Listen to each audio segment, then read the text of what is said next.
galera do Se Ligou, tudo bom com vocês? Eu sou a Paloma. Hoje a nossa aula vai ser sobre peste negra. A gente vai falar um pouquinho sobre o surgimento da peste, como ela cresceu, como ela se expandiu tanto assim na Europa e no mundo, tá bom? Ela começou ali na China, onde foram seus primeiros focos, e ela foi se espalhando para as outras cidades da Ásia, né? E como essa peste ela é passada pela mordida da pulga do rato, ela se expandiu muito rapidamente porque os ambientes eram propensos para ter roedores nesses locais, né? A China e depois na Europa também. Como ela acontece? Como ela chega na Europa, né? Como ela já está em crescimento ali na Ásia e a Europa tem muitos comércios com a Ásia, principalmente ali com as Índias, esses ratos acabam indo junto com a mercadoria que vai ser transportada nos navios. Então, quando eles chegam na Europa com os navios mercantes, o que acontece? Esses marinheiros que estavam transportando essa mercadoria, quase todos já foram acometidos pela doença e muitos já morreram no caminho, né? Que eles iam ali pelo mar Mediterrâneo. E quando eles chegam na Europa e eles retiram essas mercadorias, esses ratos vão junto, se expandindo e se espalhando por toda a Europa. Paloma, mas como esses ratos crescem tanto por toda a Europa? Então, as ruas da Europa eram muito sujas. Tinha um cheiro muito ruim, tinha muito lixo nessas ruas, não tinha saneamento básico, não tinha nenhum tipo de cuidado dessa sociedade com o ambiente em que viviam. Então, muitas vezes as pessoas, a fezes e a urina que eram feitos dentro das casas das pessoas eram jogados pela janela, e esse lixo também que era produzido dentro das casas também era jogado pela janela. E isso era um prato cheio para esses ratos se proliferarem e crescerem, né?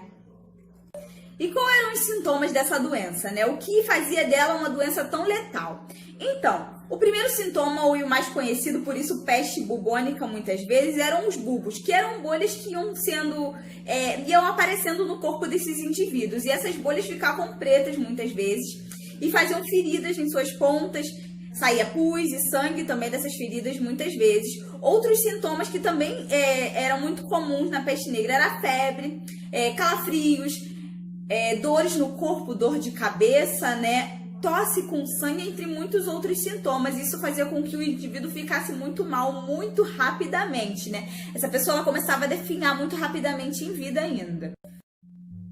Então, por conta desses sintomas, muitas vezes esses indivíduos eles ficavam acamados muito rapidamente. A partir dos primeiros sintomas, era muito comum que essas pessoas demorassem de 3 a 5 dias para virem a falecer. Muitas vezes, quando eles iam buscar ajuda aos médicos, esses médicos não sabiam o que dizer nem como ajudar. Porque, na verdade, a peste era uma doença nova naquele momento, né, para aquela geração das pessoas, e eles não tinham nenhum conhecimento de medicina para curar aquilo especificamente. E o que acontecia? Era muito comum que essas pessoas fossem ao médico, fossem buscar ajuda, e esses médicos receitassem, por exemplo, um copo de vinagre com uma gotinha de urina ou algo do gênero, e mandavam esses pacientes novamente voltarem para as suas casas. Então, isso não trazia cura para essas pessoas. E falando também um pouco sobre o contágio da doença era muito rápido, né? A princípio, se entende que o contágio era feito por contato com o sangue desse indivíduo, ou com as feridas, ou até mesmo com a tosse. E depois de um tempo eles começaram a entender que o contágio também poderia estar sendo feito pelo odor, pelo cheiro muito ruim, muito forte, tanto da sociedade quanto posteriormente dos mortos que ficaram lá, que era outra coisa que acontecia com muita frequência. Como a peste foi uma doença extremamente contagiosa, a quantidade de pessoas que morreram na Idade Média, mas dizem que foi cerca de 1 a cada 3 pessoas no mundo faleceram com a peste negra. E era muito comum que muitas pessoas perdessem diversos entes queridos que morassem numa mesma casa, porque o contágio era muito rápido. E depois de algum tempo, eram tantos mortos nas cidades que era comum as pessoas deixarem de enterrar os seus mortos e as pessoas continuarem pelas ruas, né? Os seus corpos ficarem pelas ruas, porque já não tinha mais aonde enterrar essas pessoas também. Outra coisa que também ajudou a aumentar esse nível, esse número de pessoas contagiadas com a doença, foi que alguns reinos, alguns locais, né, algumas cidades começaram a se fechar por conta da peste. E quando havia algumas brigas entre uma cidade e outra, muitas vezes corpos de pessoas que tinham morrido com a peste eram jogados para dentro desses muros, assim contagiando mais pessoas de outros povos também. Mais à frente, por conta deles não acharem uma cura exata para a peste, eles começam a procurar coisas que seriam o fator para que essa peste continuasse em expansão, crescendo na Europa e no mundo.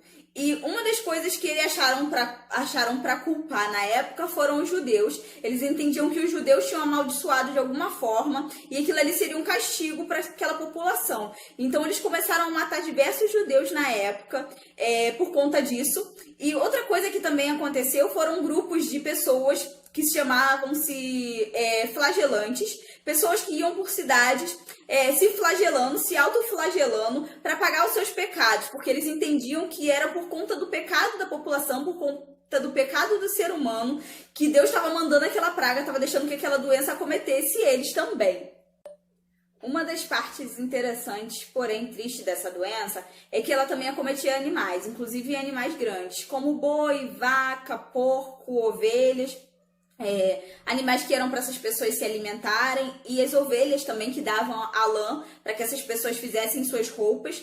Então foi muito comum depois disso que a fome continuasse crescendo, e também teve muita gente morrendo com frio, porque a Europa, por conta do frio da Europa, de algumas partes do mundo, e você não ter lã, não ter ovelhas para tirar essa lã, também trouxe muito frio para essas pessoas.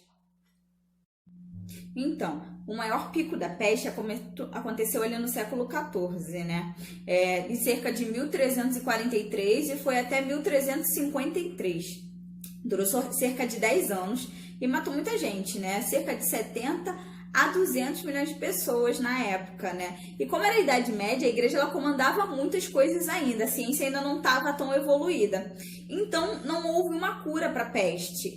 Dizem que algumas cidades se protegeram um pouco melhor quando elas se isolaram, a espécie de quarentena, né, elas fizeram já na época. E isso foi bom, foi benéfico para algumas cidades, realmente. Não fez com que a peste se propagasse nesses ambientes, mas não houve uma cura real para essa doença, né? Os médicos da época, os médicos da peste mesmo, que depois apareceram, que usavam aquelas roupas toda fechada, a roupa com bico. No bico eles começaram a usar ervas, porque eles começaram a entender que o cheiro também poderia estar afetando, ou seja, o cheiro também poderia estar ajudando, fazendo com que a doença também se alastrasse ainda mais rapidamente sobre as pessoas, né? E isso hoje em dia se estuda que pode ser verdade, que pode ser que a doença estivesse passando também pelo cheiro, né? E eles falavam muito do odor, o odor muito ruim da época, né? O cheiro muito ruim das ruas e tudo mais que a gente já falou no vídeo.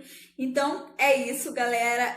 Eu acho que eu fiz um resuminho aqui. A peste ela não acabou aí, ela não houve uma cura real para ela terminou nesse período, mas ela voltou em alguns momentos da história, né? A peste negra ela voltou em alguns momentos da história, não tão devastadora quanto no século XIV.